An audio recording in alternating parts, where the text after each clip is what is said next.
Hi everybody, welcome back to my channel Sun911. It's me Steered, and today I'm going to do another book review. Today I'm going to be reviewing Theras and his town. It was a very bright morning, and the sun was in Theras' eyes. But he was going to wake up really fresh. It was in the ancient Greek civilization of Athens, where they were going to an amazing place. Theras was an Athenian citizen, son of a great soldier, Phidon. He was an amazing soldier, and his father is very kind. Every schoolboys would always have little manservants, what do you call it? Oh, pedagogues. And pedagogues would always be holding their stylus and wax. So a wax tablet would be something like this, and they would get, okay, I'm using a pen, alright. They would get their stylus and they'll be writing on it. And then, when it's done, when this is done, and they have written on it,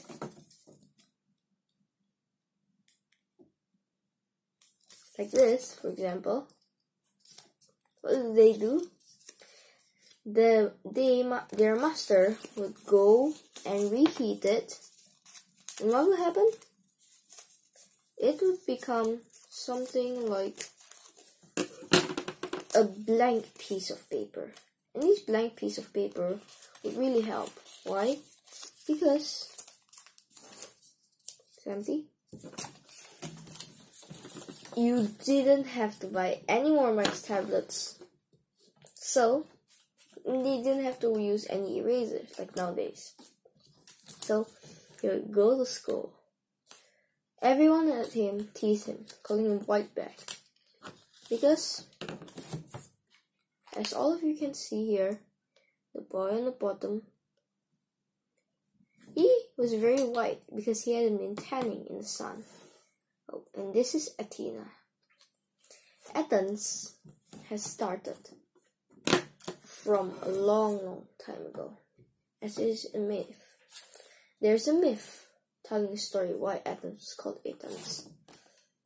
Athens was an amazing city, and the gods in Mount Olympus were thinking and arguing who should be the special patron of the city. Finally, everyone argued until only Poseidon and Athena were left. Poseidon got a lightning bolt. Made an earthquake, and the whole thing, everything shook. Everything shook, and suddenly, boom! There came some lightning, and there was a gigantic hole. The judges were impressed, and finally, to top it off, Poseidon had said, I will make this the greatest navy. I will always make it win all the navy battles, and it will become a great port soon, if you choose me. Athena, however, stooped down, and what she was doing was she was planting something. Isn't that odd? What is she doing? Silently and softly, a tiny shrub went up, sprouting.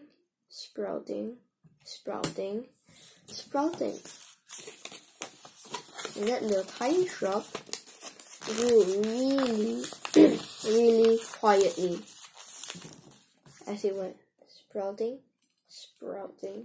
sprouting until reaching a full tree. And Athena said, this is my gift for the city. It was an olive tree.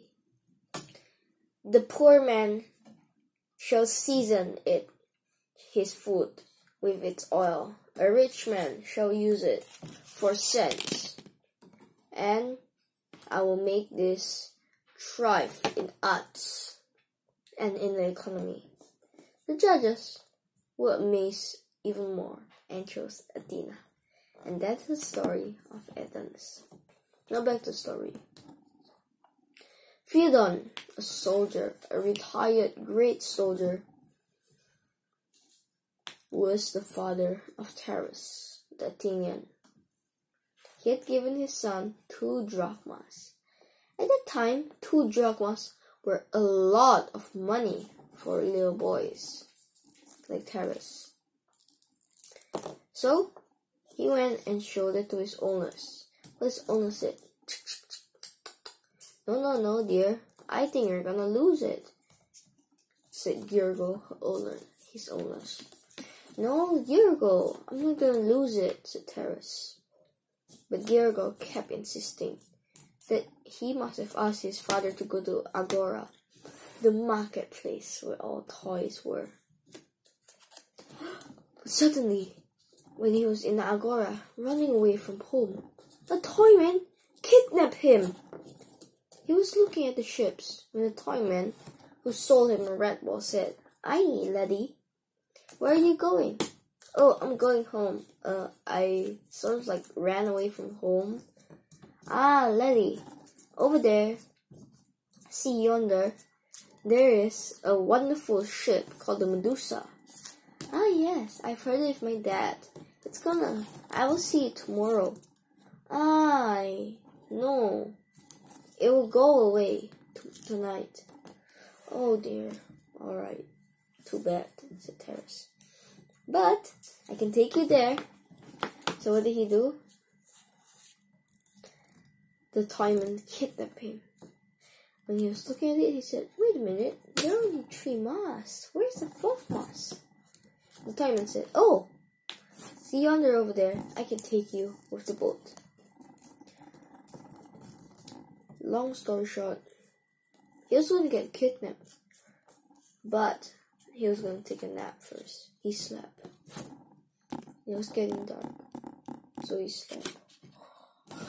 He woke up. There was a huge gust of wind blowing him, and all his hair was standing up like this. And who was it but Phaedon on the Medusa, coming to save his son. "Is this a dream?" he rubbed his eyes. "No, it's not." And soon it was happy. Athens was a large city in charge of many, many islands. But the islands were sometimes rebellious. And there was one island called Salamos, which had rebelled against the Athenians. The Athenians had offered tribute if the Salamos wanted, but they couldn't. So the Athenians came and put a stop. Phaedon, a soldier, also came and joined the party. The household slaves were rather sad, and Artisus, Theras' mother, was particularly sad too. But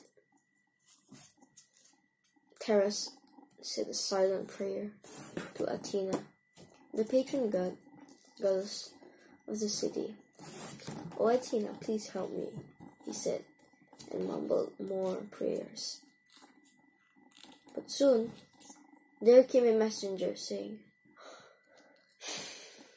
"It is my sad duty to say that Phaedon, your husband, has died." Artisus, everybody's heart stopped, and Artisus especially was very, very sad. She was too shocked and started sobbing. Theras tried to comfort his mother. And at their lowest point of their life, the cousin Mettion, one of his father's friend, or cousin, I should say, cousin Mettion of his mother, came and said, "Artisus, I heard that Phaedon has died. Here, I have brought Hippias, my cousin, my relative, and he has a large fortune, and he was not unkindly said that he had lost 2 sons in the battle, and he was very happy to adopt a kindred of Metion. They were really happy with this, but he had to go to Sparta, because to get that large fortune, Hippias would have to die first and pass away. Then he would get that. Artistus didn't know any other way except to accept it. It was a sad, sad moment. When he went to Sparta, he realized, wait a minute, in Athens we have a wall. How come there's no wall here? The temples here are so shabby. Our temples are not shabby, they're really nice, 10 times nice. That was because after the great Persians had attacked Greece, the thrifty Athenians had built a temple and a wall. The temples were a lot better because they were very thrifty. But the Spartans did not have a wall. Why? Because they were really, really good fighters. One of the most feared fighters, and nobody didn't want to mess with them. He was an Athenian, born in Athenian, but his mom had told him, when you go there, remember, you are still an Athenian. Do not forget that. He said, yes, mother, yes, mother. I would recommend this for ages, let me see, 9 to 10 plus. Because it is rather difficult words to understand. My opinion on this is that sometimes you don't have to follow what people influence you. When someone asks you to do something bad, you shouldn't always follow. Because even though Theras the Athenian went to Sparta, he did not change even a bit. Alright, thanks for watching. Please subscribe over down there on the red button. Please like. And don't forget to hit the notification bell on the subscribe button. Thanks for watching.